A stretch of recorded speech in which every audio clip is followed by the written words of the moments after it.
I think it's important for fans to know what type of struggle that he is going through personally. In his contract year, you would not expect him to be batting under 220, which he is doing with his pending free agency. Probably one of the top 5 biggest names in all of baseball. You would expect him, of the last couple years in the postseason, the Nationals not being able to make that type of mark. This was his mark. I mean, he's been on the scene for a long time, but how's he lived up to? And Nick, I know that you follow LeBron, and LeBron was kind of a lot like Bryce Harper, Sports Illustrated cover boy at the age of 16, now being with the Nationals in the face of Major League Baseball, but not living up to the expectations we have seen LeBron James. So spectacular night for him, a guy who's having a disappointing season. And I wonder if this will be the moment that propels him in the Nationals the rest of the season.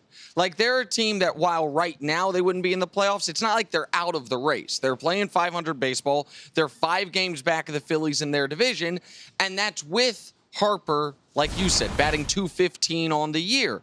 You also wonder if it will propel maybe his career forward with Washington because he's a pending free agent. But that's all things down the road, which I know we're going to get to.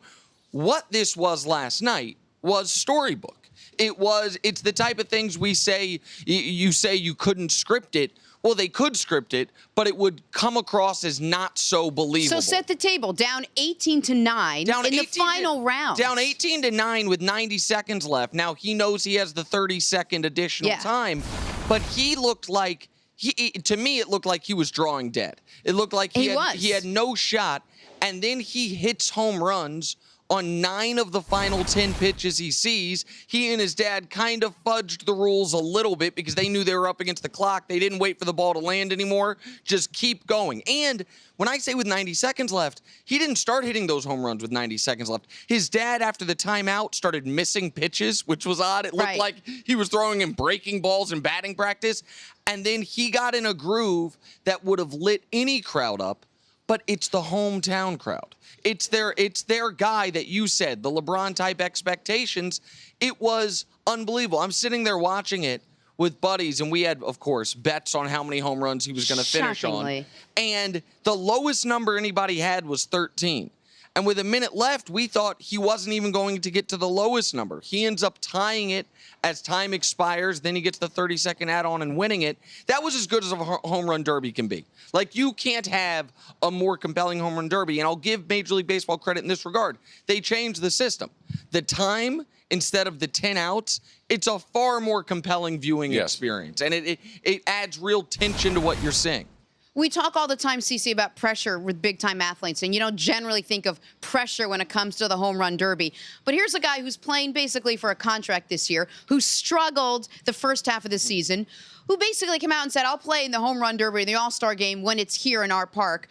Everyone here is rooting for him. He's the biggest name on the roster last night, and he comes out trailing and then delivers. And if you're here in the stadium, you heard the energy. If you're watching at home, even the announcers were shocked as he kept going yard, yard, yard each time. I mean, it was one of the things that we expected to see from Bryce Harper. You know, the guy was a phenom as a kid.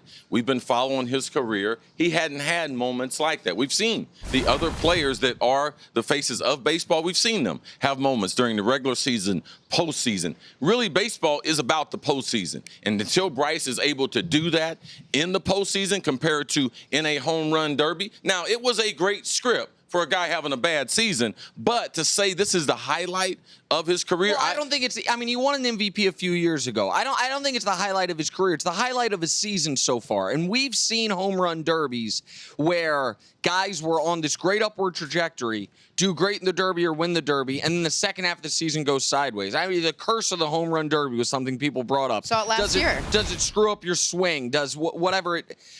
You wonder if this could be, and I don't want to overreact to just a moment, but you wonder if this could be the flip of that. A guy who's just scuttling along. Now, he does have 23 home runs, but it was the only thing on the year he'd been doing well was hitting home runs.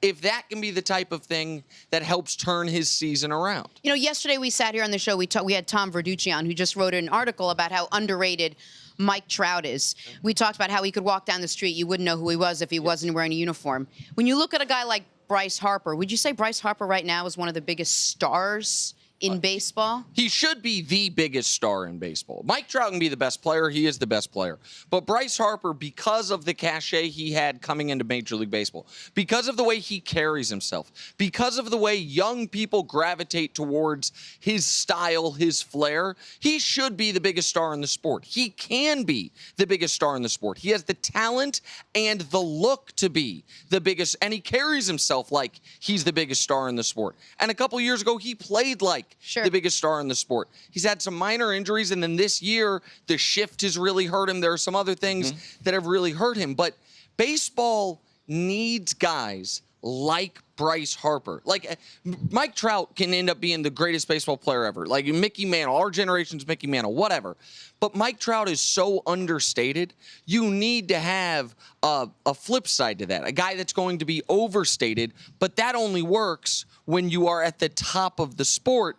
He has been in the past. This year, he hasn't been. It only works when you're great, all right? And that's the pressure that Bryce, that he will be under throughout his career. It's high expectations, but will he be able to live up that? Is he the biggest star in baseball? He's one of the biggest stars. I wouldn't say he's the biggest star because he hadn't had the highlights that we are used to seeing with the biggest names in baseball. So do you think the Nationals then, to forget what we think he might have in the second half, should the Nationals go all out to try to bring him back? Listen, the all-out part is interesting. We saw a guy who statistically had a very similar opening 5 years of his career to Harper's opening 6 years in Giancarlo Stanton. And Stanton got a 13-year, $325 million contract that instantly became something of an albatross for the Florida Marlins. That's why Giancarlo Stanton is now a New York Yankee. I would be hesitant to give anybody in sports, anybody, I'll be honest, in life, a 9, 10, 11-year guaranteed deal.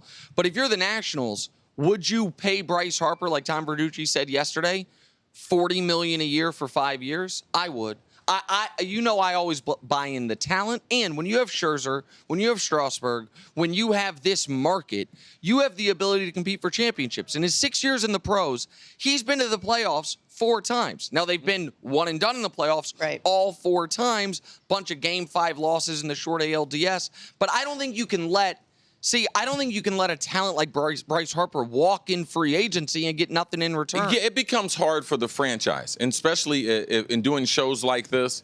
I don't think it's right for us to put the pressure on the franchise, go all out. They have to do something that's smart for them. And like Tom said yesterday, a shorter-term deal compared to the one Juan Carlos got would be better. And also, look at all these bad deals in baseballs, these long deals in baseballs. Yeah, you sign a guy when he's in his prime, you sign him to 6 to 8 to 10 years, he's going to be outside of his prime. So a lot of those end of the years, you're going to be eating those, and I believe that's really bad for baseball.